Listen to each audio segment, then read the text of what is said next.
Hello, my name is Sergio Marrero, and thank you for joining us this evening. We have, it's my pleasure to welcome our next guest, who is Director of Research and Entrepreneurship at Immigrants Rising.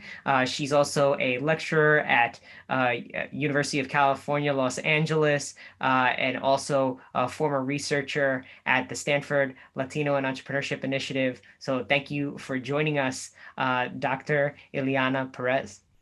Thank you so much for having me, Sergio. It's a pleasure to be here today.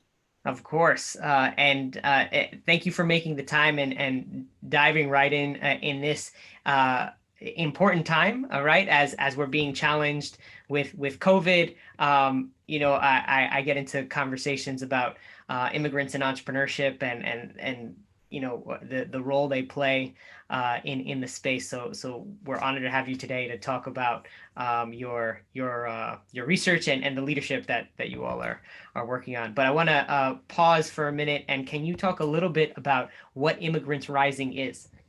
Definitely. Immigrants Rising is an organization that has been around for over a decade.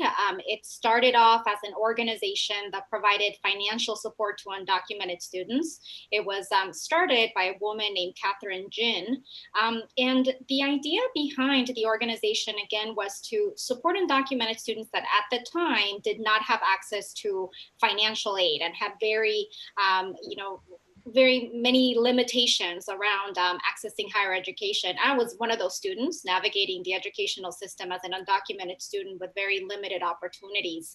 And very early on, one of the things that we realized was that in the trajectory of an undocumented student, or generally anybody who is pursuing higher education, the immediate next question revolves around career opportunities. So finding a job, finding a way to be able to make money.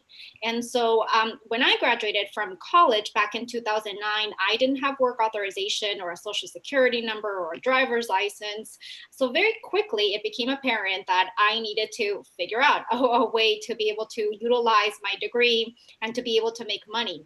So that's when I sort of just stumbled into entrepreneurship. I started doing some contracting in like social media and marketing and event coordinating.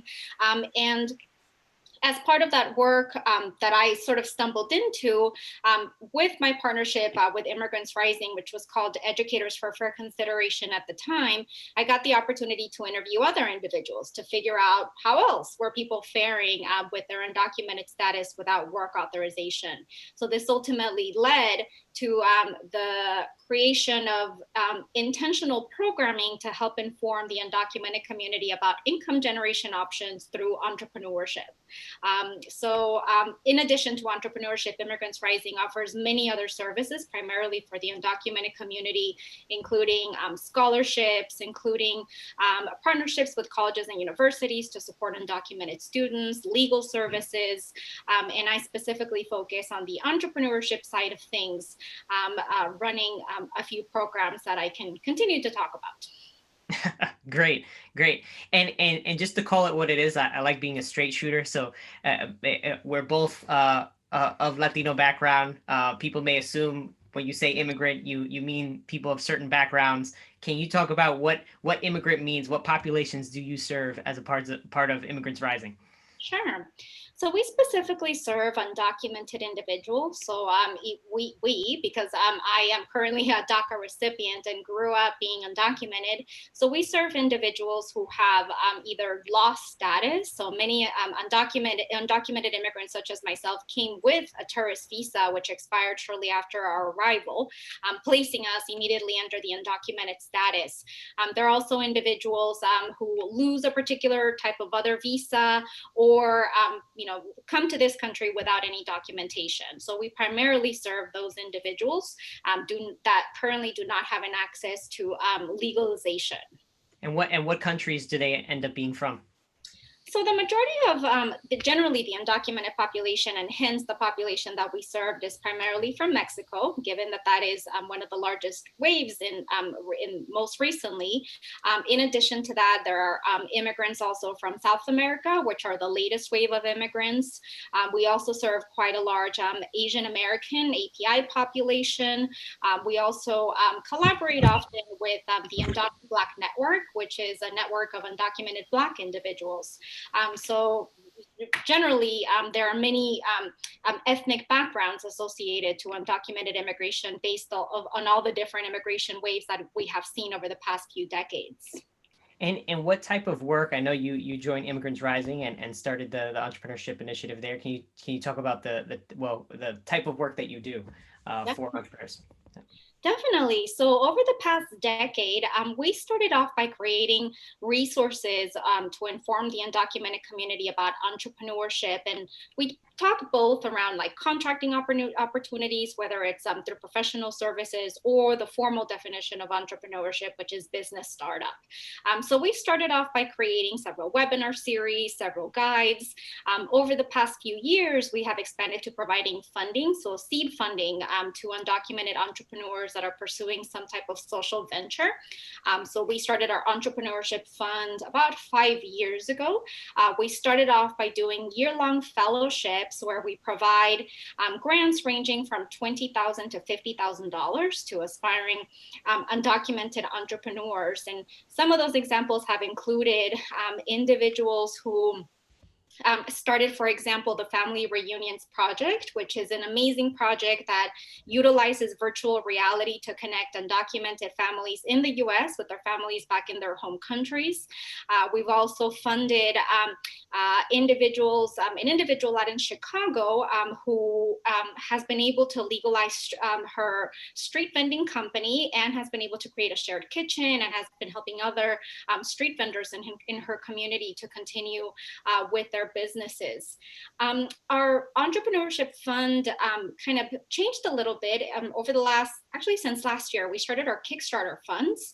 So instead of the larger year-long fellowship program, we decided to do smaller one-time grants that we give on a monthly basis. So every month we give up to $2,000 in Kickstarter funds to individuals who are either at the ideation stage of their project or who are looking to scale.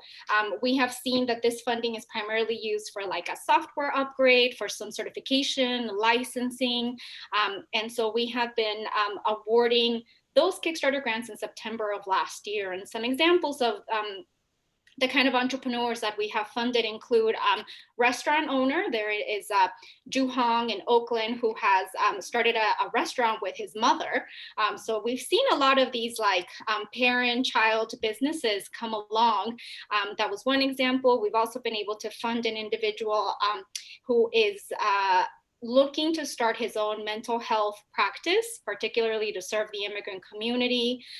We have funded worker cooperatives that are working to support other immigrants in their pursuit of entrepreneurship opportunities. So we really get a wide range of individuals and business ideas that we've been able to fund.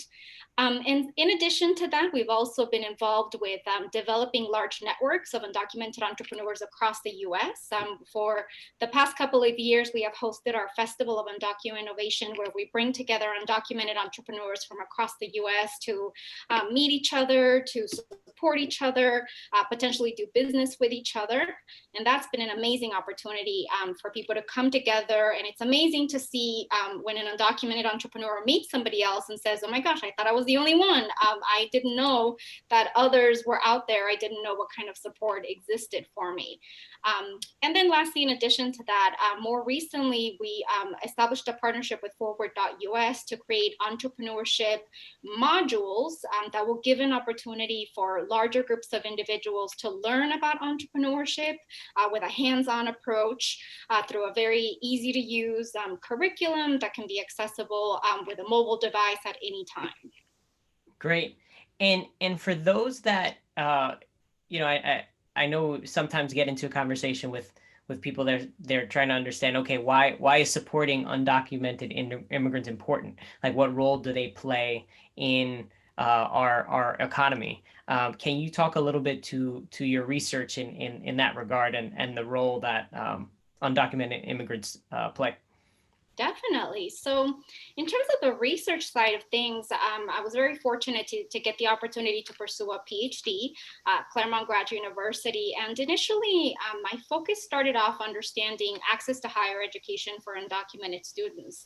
And it quickly shifted to understanding the post college opportunities for undocumented students, which ultimately led me to study undocumented entrepreneurs. And I specifically studied Latinx millennial entrepreneurs, comparing undocumented individuals to US born individuals and to naturalized citizens.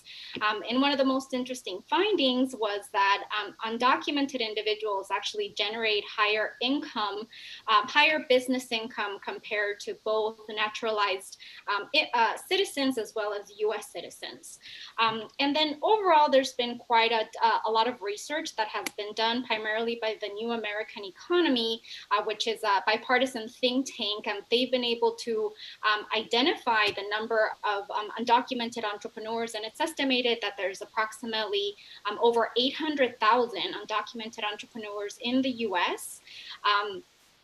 And so these are individuals that are definitely contributing to the economy through business revenue, as well as the creation of jobs for US citizens. So even though undocumented individuals may not be able to work as employees without work authorization, they can become business owners and in turn hire individuals who do have work authorization. So that's been really a key area of research that I have been able to focus on and continue to think about as we see some major drastic changes that are going to come about as a result of the COVID-19 crisis, and the high need that there is for both existing businesses and for individuals who have lost employment and who are going to have to pivot and think about additional opportunities that could potentially involve entrepreneurship. Got it.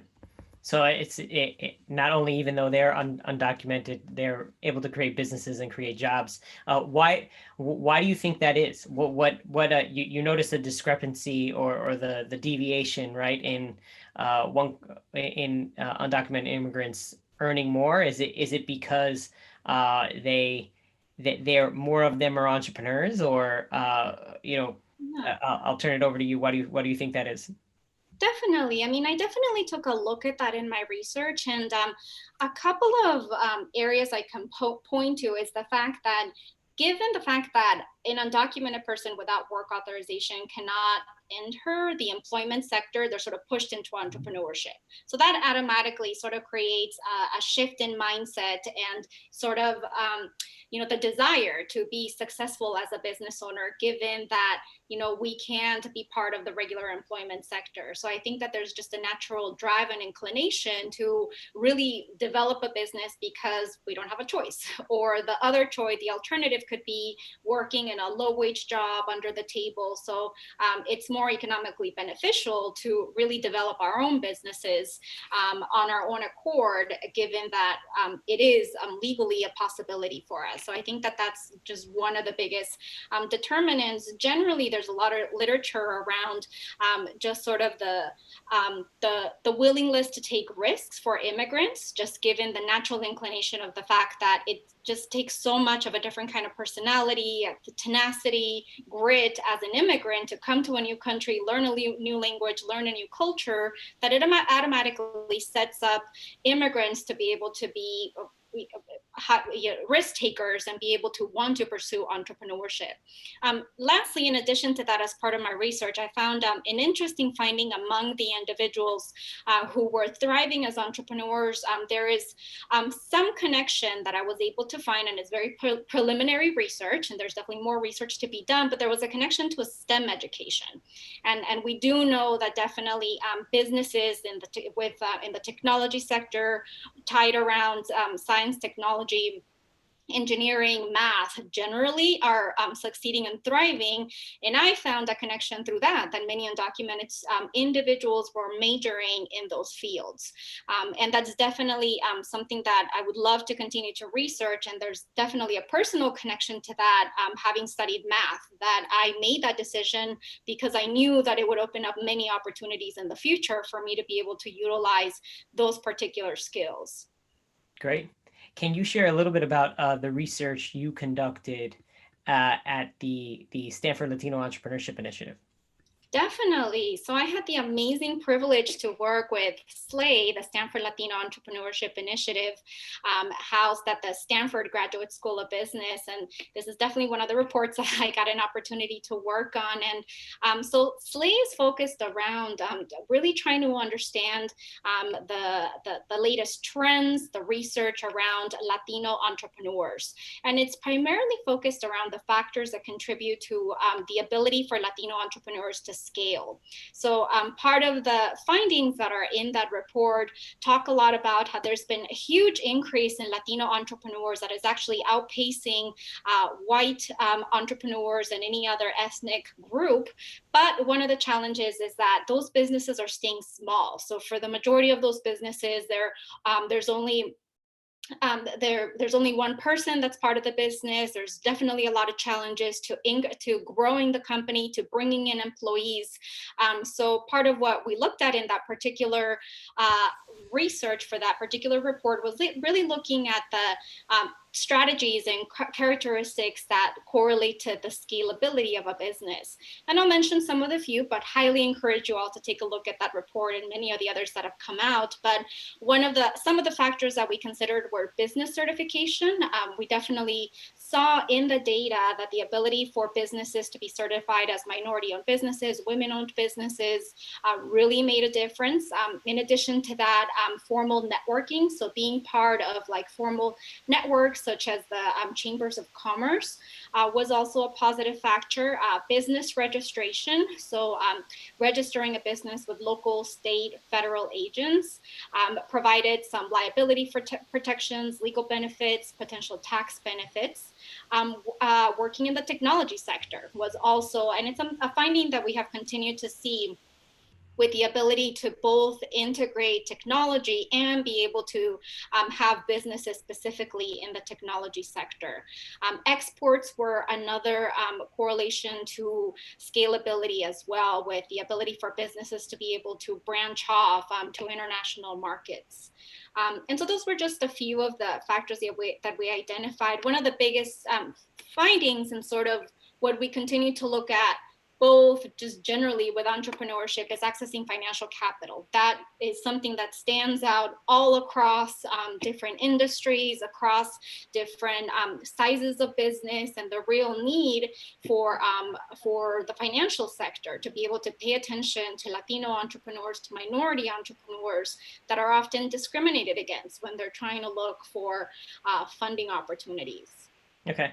And in looking at it, what do you think at a higher level, like what needs to, we know, lack of access to capital, some of the right talent, what in your mind are some of the things that need to be done in terms of thinking about action? What can be done to accelerate, these entrepreneurs, immigrant entrepreneurs, to stay here, to build businesses here, and in your mind? Yeah, that's a really good question. I mean, I feel like the first thought that comes to mind is the development of an ecosystem. And I think that, that is part of the work with SLAY, and also the work with the Latino Business Action Network, is the ability for people to come together. And it's both entrepreneurs to meet each other, to find each other, support one another, build mentorships, and also bring in individuals from the financial sector to understand who are these entrepreneurs, what kind of businesses are they engaged in, what are some of the challenges that they're experiencing. I feel like that often those connections often do not happen naturally, to bring in individuals who represent large banks, large financial institutions, to meet the entrepreneurs who are on the ground doing the work. And then I definitely think that the programming that needs to exist, so programs such as the Latino Business Action Network, which provides a lot of training for entrepreneurs to get the skills and the information that is needed to grow a business. I definitely think that we need many more of those programs that are focused on small small, large businesses and businesses in between who need access to that kind of information and that kind of support to be able to grow.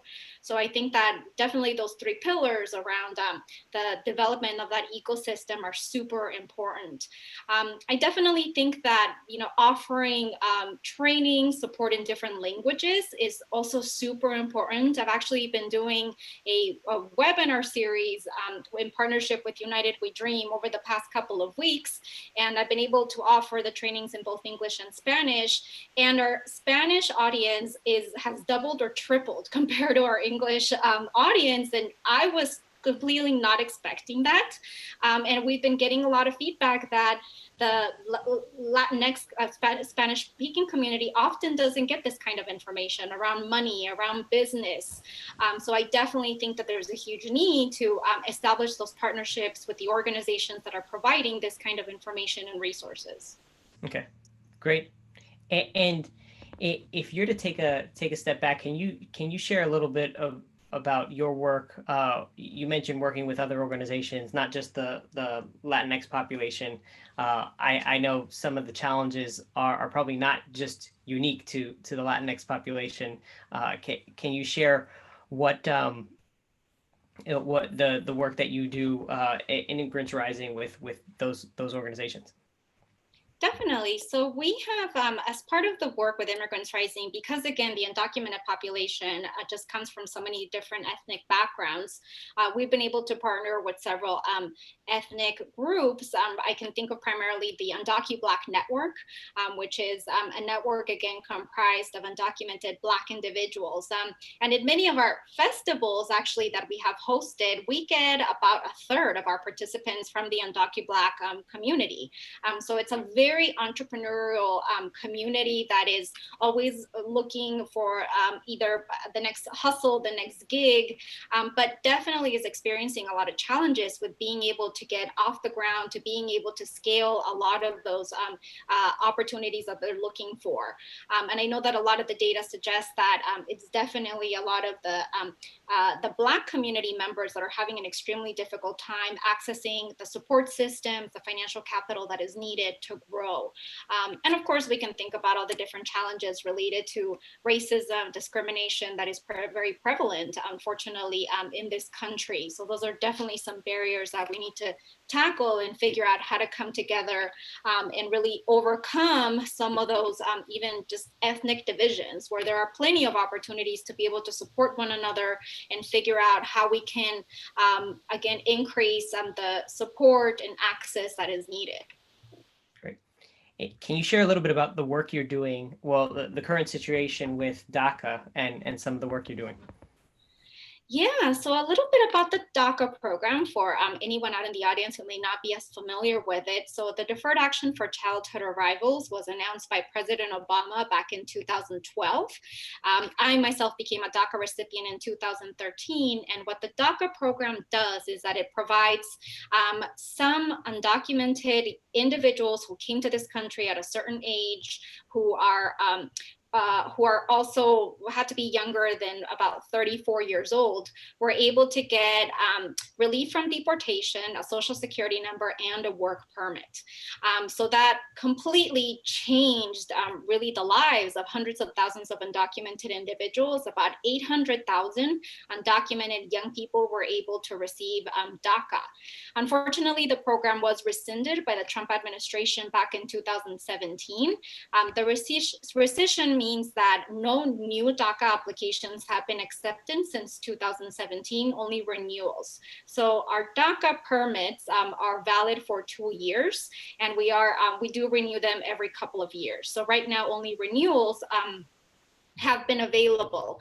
Unfortunately, the entire program is now currently under threat, and it's currently being reviewed by the US Supreme Court. We're all expecting a negative decision from the Supreme Court that could come at any time, which in the case that the Supreme Court does decide to side with the Trump administration and they decide to terminate the DACA program, it will basically mean that we will all lose our work authorization. That 2-year work authorization that we have, it is likely that it'll just expire and then we will no longer have that. So if you can imagine hundreds of thousands of individuals in the labor market who have been able to utilize their skills, their education, their abilities to be part of the labor market are potentially going to not be able to keep their jobs. So as a result of that, we have been doing a lot of training. We have been partnering with many organizations to get the word out about income generation options that do not require work authorization, which involve entrepreneurship. So hence all the webinars, a lot of the trainings, the development of modules for individuals to learn about these options, because it is very real. We're already seeing waves of undocumented young people without work authorization trying to figure out their plan B and trying to figure out what they're going to do after college without that work authorization. So right now is a very critical time for the immigrant community as we all get ready to figure out what to do in the case that DACA does ultimately get terminated. Great. So I know that's a challenging situation, especially in the current environment. Can you share a little bit about the impact of COVID on the immigrant community? Yeah, I mean, it's been challenging for the entire nation, for the entire world, with all the different economic health challenges that we have seen, but particularly for the undocumented community. The undocumented community has been completely left out of any federal relief, despite the fact that the undocumented community contributes to the economy, pays taxes, is very much a part of the labor market. Undocumented people were completely left out. So that's been extremely challenging for individuals who were living day to day in their jobs and were suddenly found, without having those employment opportunities and without any assistance to be able to continue to stay afloat.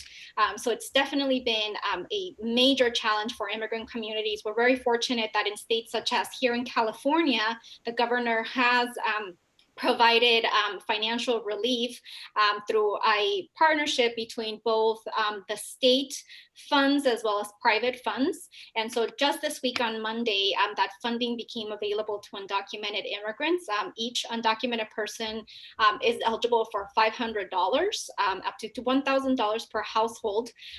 There is sort of a bit of a challenge with getting that funding, given that it's via phone. So individuals actually have to call, connect to the right organization, and be able to make it through the thousands of other individuals that are trying to call. So it's been, again, extremely challenging for the undocumented community, and hoping that in future federal relief bills that everyone is included regardless of immigration status. Got it. And no, it's great to hear more. Can you, especially at this, and it's good role, especially in California, that things are going more smoothly now. I mean, not smoothly, but there is support versus other states. So they seem to be leading the way in that regard. Taking a step back and looking at the impact of the immigrants in the U.S. Can you share a little bit more about about why, and are there any particular sectors that COVID particularly impacted, and what are things that we can do moving forward to really change this? There's the policy changes, but are there any short-term things that that everyday individuals can do this as the unemployment rate keeps rising, and everyone's trying to stabilize and also look out for all people. So. Yeah, that's a good question. I mean, I think that the sectors that have been impacted the most have definitely been the food industry, given the closure of so many restaurants and given that so many of those restaurants rely on the undocumented workforce to be able to do the cooking, the serving of a lot of that food. So that was a major industry that was very much attacked by this. In addition to that, generally the service industry with cleaning around all the hotels, all the offices, that is also primarily an undocumented workforce that is in charge of that particular type of work. The construction sector as well. There are many undocumented individuals working in construction, and in many places that came to a halt. So those would be some of the major areas. And unfortunately, in those areas, it is very complicated to do that kind of work online, or the way that many of us do have the extreme fortune to be able to work from home, be connected to the internet, and be able to do that kind of work. You can't do that if you're a construction worker, if you work at a restaurant, if you work in the cleaning services. So I think that presented a huge challenge, that a lot of these jobs just you couldn't easily transition the way that many of us were able to do. Okay. So I feel like that's where a lot of the aid that is necessary to support individuals, and again, it's not just undocumented individuals, it's anyone who wasn't able to transition into the type of work that could be done from home, is experiencing major challenges, because it's not like in the case of another like economic disaster where you can just like shift into another job because you lost your job. That's not happening now. You can't just move on from one restaurant to another because they're all closed. Mm-hmm. So I feel like that's where we do need some type of government relief, whether it's at the federal, state, or city level, to be able to help individuals stay afloat and be able to cover their basic expenses, such as rent, food. Otherwise, that does trickle across, so many other sectors. I mean, that trickles across to the individuals that, provide the food, that own the places where individuals live. So I feel like relief is, federal relief is definitely very important. In addition to that, I think that when we look at the business side of things, unfortunately, undocumented individuals were also not eligible for all the SBA support that many businesses received. So that's a whole other area where there has been actually quite a bit of support through the PPP loans that the SBA administered. And with undocumented individuals were not eligible for those, that's a huge challenge, because then they won't be able to keep their employees. They won't be able to probably keep their businesses open.